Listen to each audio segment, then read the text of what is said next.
Hi, hello, welcome back. நேத்து அசெம்பிளியில் பார்த்தீங்கன்னா, first time வந்து 2 கட்சிகளும் நேருக்கு நேர் வந்து விவாதத்தை வச்சாங்க. ஆ நேத்து என்ன பார்த்தீங்கன்னா, நம்ப தளபதி வந்து கையில இப்படியே வச்சிருந்தாரு.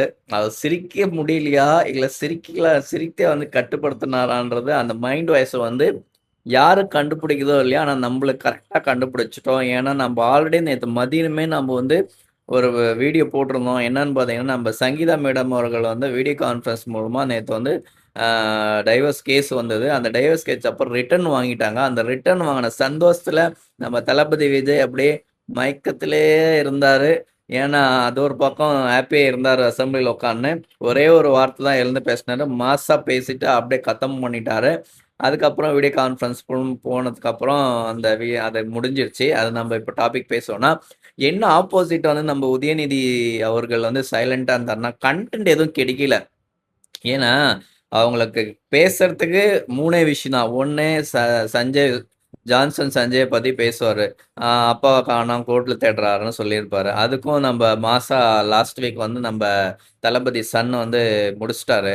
அதுக்கப்புறம் நேத்து பார்த்தீங்கன்னா, நம்ப சங்கீதா மேடம் வந்து அந்த டைவர்ஸ் கேஸ க்ளோஸ் பண்ணிட்டாங்க. இப்ப எந்த கன்டென்ட்ட பத்தி பேசுறதுன்னு உதயநிதி வந்து கம்முனு இருந்தாரு. ஆனா உதயநிதி வந்து எந்த கேள்வியும் கேட்கல. ஒரே கேள்வி தான் கேட்டாரு. அதுக்கு நம்ம தளபதி விஜய் வந்து மாஸா பேசி முடிச்சுட்டாரு. அத பத்தி தான் நம்ம இப்ப விவாதம் பேச போறோம். ஃபர்ஸ்ட்டு பார்த்தீங்கன்னா, ஒரு டிஎம்கே எம்எல்ஏ வந்து எழுந்து என்ன பேசினார்ன்னா, கேம்பெயின் அப்போ நீங்க அதாவது தமிழ்நாடு மாண்புமிகு ஜோசப் விஜய் அவர்கள் குழந்தைகிட்ட ஓட்டு கேட்டாரு. குழந்தைங்கள ஓட்டு கேட்டு உங்க பேரண்ட்ஸ் கிட்ட ஓட்டு போட சொல்லுங்க அப்படின்னு. ஆனா, இப்ப பட்ஜெட்ல அந்த குழந்தைங்கள மறந்துட்டாரு அப்படின்னு கேட்டாரு. அதுக்கு தாவேகா தரப்பு எந்த ஒரு பதிலும் சொல்லல. அதுக்கு இப்படியே சிரிச்சுன்னு அந்த எம்எல்ஏ இப்படியே பார்த்துட்டே இருந்தாரு. சரி, ஓகே. அதெல்லாம் ஒரு பெரிய விஷயம் இல்ல. அடுத்தது என்ன இன்னொரு எம்எல்ஏ எழுந்து எழுந்து பார்த்தீங்கன்னா, மேகதாட பத்தி பேசுனாங்க. நம்ப தர்மபுரி மாவட்ட எம்எல்ஏ சௌமியா அன்புமணி அவர்கள் பேசினாரு. நல்லா பேசினாரு. இந்த பல வருஷமா மேகதாடு அணை கட்டுறாங்க, நம்ம தடுக்குறோங்க, கட்டுறாங்க, அவங்க கட்டுறோம்ன்னு சொல்லுவாங்க, நம்ம போராடுவோம். இதே தான் நடக்குது. ஆனா, ஒரே ஒரு விஷயம் தான் கட்டக்கூடாது.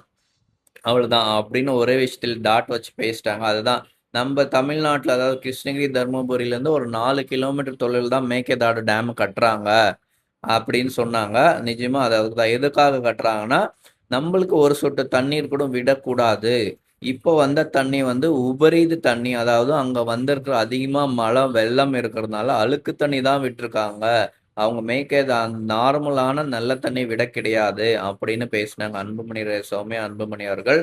கரெக்ட்டா தான் இருந்தது. அவங்க பேசுனது கரெக்ட்டா தான் இருந்தது. அதுக்கு யாரும் எழுந்து பதிலடியும் குடுக்கல, பேசவும் இல்ல, ஆதரிக்கவும் இல்ல, எதிர் பேசவும் இல்ல. அதுக்கப்புறம் நம்ம திமுக அ தாவேகா வந்து பேசிட்டு இருந்தாங்க. சடனா பார்த்தீங்கன்னா, இவங்களுக்கு அதாவது கன்டென்ட் இல்ல. கன்டென்ட் இருந்தது அது க்ளோஸ் ஆயிருச்சு. இப்போ புதுசா ஒரு கன்டென்ட் ஸ்டார்ட் பண்ணியிருக்காங்க. என்னன்னு பார்த்தீங்கன்னா, லாட்டரின்னு கத்துனாங்க. திமுக எம்எல்ஏ எல்லாமே. அதுக்கு நம்ப ஆதவ அர்ஜுனா எழுந்து என்ன சொன்னாருன்னா, எனக்கும் அந்த ஃபேமிலிக்கும் எந்த சம்மந்தமும் இல்ல. முற்றிலும் நான் வெளிய வந்து பல வருஷங்கள் ஆகுது. உங்க கட்சியிலே தான் இருந்தோம். அப்பவே நீங்க சொல்லியிருக்கணும் லாட்ரின்னு. இப்ப ஏன் சொல்றீங்க? அப்ப அதுக்கு சொன்னதுக்கு அப்ப 900 கோடி உங்க மாமனார் குடுத்தாரே திமுகக்கு. 2025, 26 எலக்ஷன் அப்போ அப்படின்னு உதயநிதி கேட்கவும், ஆதவ அர்ஜுனா அதுக்கு பதிலடி குடுத்தாரு. யார் குடுத்தது? மார்ட்டின் குடும்பம். யாருக்கு குடுத்தது? ஸ்டாலினுக்கு. அப்ப ஸ்டாலின தான் கேட்கணும். உங்க அப்பா இங்க எங்கேயும் காணோமே, எங்க அப்பாவ காணோம் அப்படின்னு மறுபடியும் கலாய்ச்சாரு ஆதவ அர்ஜுனா. அப்படியா? அப்ப அப்பாவ காணோம்னா, அப்ப நீங்களும் வந்து எங்க மாமனார் கிட்ட தான் போய் கேட்கணும் அப்படின்னு அவரு சொல்ட்டாரு. ஸோ அந்த காரவேசமா அப்ப இதுல என்ன நடந்ததுன்னா, அப்ப 900 கோடி திமுக வந்து எலக்ஷனுக்கு வாங்கியிருக்காங்க. உண்மையாலுமே இந்த 900 கோடி வந்து அவங்க செலவு செஞ்சிருங்க. அப்ப இதே மாரி ஒவ்வொரு எலக்ஷன் அப்போ இந்த மார்ட்டின் குடும்பம், அதை தான் முழுசா பேச ஆரம்பிக்கணும். இந்த மார்ட்டின் குடும்பம், அதாவது லாட்டரி குடும்பம் அவங்களுக்கு ஒரு 50 விதமான ஒரு தொழில் இருக்கு. இந்த மார்ட்டின் குடும்பத்துல உள்ள ஒரு பொண்ணை தான் வந்து ஆதவ் அர்ஜுனா மேரேஜ் பண்ணியிருக்காரு. ஸோ, அதுக்கும் இவருக்கும் எந்த சம்மந்தமும் இல்லன்னு எலக்ஷனுக்கு முன்னாடியே வந்து மார்ட்டின் குடும்பத்த சேர்ந்த அவர் மகனும் வந்து அறிவிச்சாங்க. இப்பயும் அதே தான் சொல்றாங்க. ஸோ, வந்து நம்ம என்ன இந்த 900 கோடி வந்து ஃபண்ட் ரைஸ் பண்ணியிருக்காங்க. Martin family. யாருக்கு? திமுகக்கு. அப்ப திமுகக்கே 900 கோடி ஃபண்ட் ரைஸ் பண்ணியிருக்காங்கன்னா, அப்ப தாவேகாக்கு யார் ஃபண்ட் ரைஸ் பண்ணாங்க? இதுதான் கேள்வி. இந்த கேள்வி யாரும் கேட்டதில்ல. இந்த கேள்விக்கு யாரும் பதில் சொன்னதும் இல்ல. மக்களே, நாம்ப வந்து தாவேக அரசு வந்து இந்த ரூ. 2,500 குடுக்கல, கேஸ் சிலிண்டர் குடுக்கல அப்படின்னு சொல்றாங்க. அதுக்கு காரணம் என்ன சொல்றாங்க? 12, 13 லட்சம் கோடி நீங்க கடன் வச்சுட்டு போயினுங்கிறீங்க அப்படின்னு நம்ம தாவேக அரசு சொல்லுது. அந்த 13 லட்சம் கோடிக்கு நாங்க 5 வருஷத்துக்கு முன்னாடி என்ன இன்ஃப்ராஸ்ட்ரக்சர் நாங்க கொண்டு வந்திருக்கோம், எவ்வளோ இன்வெஸ்ட்மென்ட் கொண்டு வந்திருக்கோம், எவ்வளோ ஹாஸ்பிட்டல், எவ்வளோ ஸ்கூல்ஸ் இன்வால்வ்மென்ட், தொழிற்சாலை எவ்வளோ பண்ணியிருக்கோம், மக்களுக்கு எவ்வளோ உதவி செஞ்சிருக்கோம். நாங்க ஒண்ணும் சும்மா கடன் வாங்குறதில்ல. ரிசர்வ் பேங்க் தான் நம்மளுக்கு கடன் குடுக்குது. அதுக்கான வட்டி நாங்க செலுத்துறோம். அந்த வட்டி எங்கேருந்து வருது? எங்க கையிலேருந்து காசு போட்டு குடுக்குறோமா? அந்த வாங்குன கடத்துக்கு நாங்க அதுக்கான இன்வெஸ்ட்மென்ட் பண்ணி அதிர்வல லாபத்தில வட்டி கட்டியிருக்கோம். ஒரு ரிசர்வ் பேங்க் எதுக்கு இருக்கு? ஒரு மாநிலத்துக்கு கடன் குடுக்கறதுக்காக தான். முழுசா படிச்சுட்டு வந்து பேசுங்க. உங்களுக்கு குடுக்க திராணி இல்ல ரூ. 2,500 இல்லன்னா கம்முனு இருங்க. அது நாங்க அந்த ரூ. 2,500 பத்தி கேட்டா, நீங்க ஆல்ரெடி ரூ. 13,00,000 கடன் வச்சுட்டு போயினுக்கிறீங்க அப்படின்னு சொல்றீங்க அப்படின்னு திமுக கட்சி எம்.எல்.ஏ.கள் பேச, இந்த மாரி காரசாரமா அசெம்பிளில போச்சு நேத்து. பட் இங்க என்ன நம்ம 2 விஷயம் தான் நோட் பண்ணோம். ஒண்ணு வந்து மார்டின் குடும்பம் எதுக்காக திமுகவுக்கு எலக்ஷனுக்கு 900 கோடி ஃபண்ட் ரைஸ் பண்ணணும் ஒண்ணு.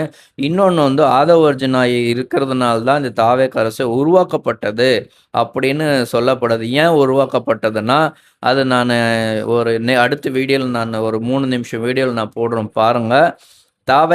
திமுகல இருந்து தான் வந்து தாவேகாக்கு வந்தாரு. தாவேகா உருவாக்குறதுக்கு காரணமே வந்து பார்த்தீங்கன்னா, ஆதவ அர்ஜுன் தான். அது முழுசா நான் நெக்ஸ்ட் வீடியோ போடுறோம். மதியமேல நீங்க பாருங்க. ஸோ, இங்க ரூ. 900 கோடி திமுகவுக்கு வந்திருக்கு. 1 ரூ. 2,500 மக்களுக்கு குடுக்கல அப்படின்னு கேட்டா, கடன் ரூ. 13,00,000 வச்சிருக்கீங்கன்னு சொல்றாங்க. ஸோ, அப்ப நீங்க அந்த 5 வருஷத்துல கடமே வாங்க மாட்டீங்க. அது கடமே வாங்க மாட்டோம் அப்படின்றதால, அப்போ 2 மாசத்துல 20,000 கோடி கடன் வாங்கியிருக்கீங்க அப்படின்னு கேள்வி கேட்டாங்க. அதுக்கு எந்த பதிலும் இல்ல தாவேகால. ஸோ, இனிமேல் எப்படி நம்ம தாவேகா கடன் வாங்காம தமிழ்நாட ரன் பண்றாங்களா? இல்ல கடன் வாங்கி இந்த ரூ. 2,500 குடுக்க முடியாம கடன் வாங்கி ரன் பண்றாங்களான்றத நம்ம இனிமேல் தான் பார்க்கணும். ஆனா நெறைய பேர் கேட்குறாங்க, 75 வருஷமா நீங்க திமுக கட்சி நடத்துனீங்க. இன்ன வரைக்கும் பெருசா நீங்க பண்ணல. கடன் 13,00,000 தான் பண்ணி வச்சிருக்கீங்கன்னு சொல்றாங்க. அதே வந்து அந்த தாவேக்கா அரசு தமிழ்நாட்டுல இந்த 5 வருஷம் கடன் வாங்காமே ஆட்சி செஞ்சுடுவாங்களா? அப்படின்றது தான் நம்ம பொறுத்திருந்து பார்க்கணும். ஸோ மக்களே, இந்த 3 விஷயத்துக்கு எனக்கு கமெண்ட்ஸ சொல்லுங்க. ரூ. 900 கோடி திமுகவுக்கு மார்டின் குடும்பம் ஏன் குடுக்கணும்? 1 தாவேக்கா அரசு இந்த 5 வருஷத்துல கடனே வாங்காத, அப்படியே கடன் வாங்குனாலும் வாங்கலனாலுமே இந்த ரூ. 2,500 குடுப்பாங்களா? இல்லையா? அப்படின்னு ஒரு கமெண்ட்ஸ்ல சொல்லுங்க. இதே மாரி வீடியோல அடுத்து சரி நம்ம சந்திப்போம். ஒரு ஸ்மால் ரிக்வெஸ்ட் எப்பயுமே சொல்றது தான். ஒரு வேண்டுகோள். நெறைய பேர் என் சேனல வந்து சப்ஸ்கிரைப் பண்ணாம பார்க்குறீங்க. ஒரு சின்ன சப்ஸ்கிரைப் பண்ணுங்க.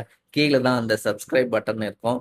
ஒரு சின்ன சப்ஸ்கிரைப் பண்ணீங்கன்னா எனக்கு ரொம்ப ஹெல்ப்ஃபுல்லா இருக்கும். இதே மாரி அடுத்த வீடியோ சந்திப்போம். வணக்கம். நன்றி.